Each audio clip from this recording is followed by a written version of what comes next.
The need for a governing body respecting the profession of engineering became apparent during the increased development in Winnipeg and throughout the province preceding and following World War I. Regulations were lax, and persons wholly unqualified were in responsible positions for design and construction.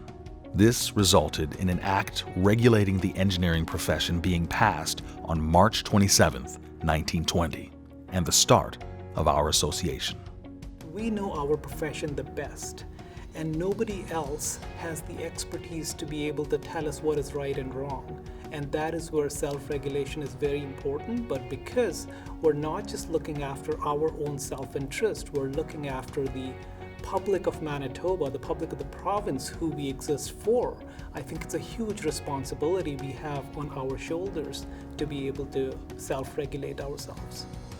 G.B. McCall and S.E. McCall, both engineers and land surveyors, and E.P. Featherstone, later Dean of Engineering, were the first 3 registered engineers in the association.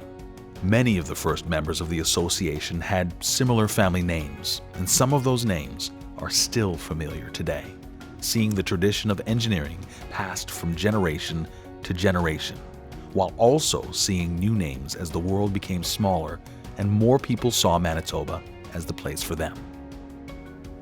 The engineering profession, and certainly over the last 100 years, has impacted the lives of the Manitobans in many different ways. Everything we enjoy today can be credited to engineering accomplishments, whether we are looking at the driving of a car or living in an air-conditioned or heated home. All that has been possible through the commitment of the engineers. Familiar names like Lyons, Scott, Sullivan, Brereton, and Dunn. Later, Templeton, Bateman, Wardrop, Landon, and Wiseman. Water, sewage, garbage disposal. That's the sort of thing that people take for granted, and they don't realise how much goes into providing that service.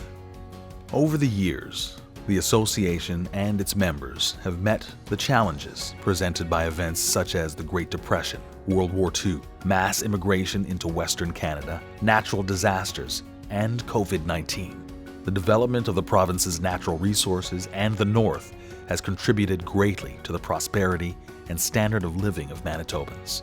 We've seen electrification, gone from the telegraph to the smartphone, from the development of penicillin to advancements in medicine and research once thought impossible. I see engineering impact lives on such a daily basis, participating in designs or planning towards such a large construction project such as a dam or a power lines that bring the power. We depend on water as our primary resource, and water can vary. Identifying what our biggest risks are, planning for our future, and it's protecting Manitobans.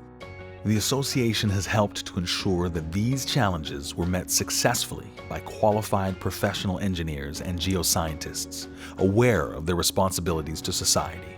We should be proud of the quality of service to the public, industry, and government which has been maintained over the past 100 years, making life work better.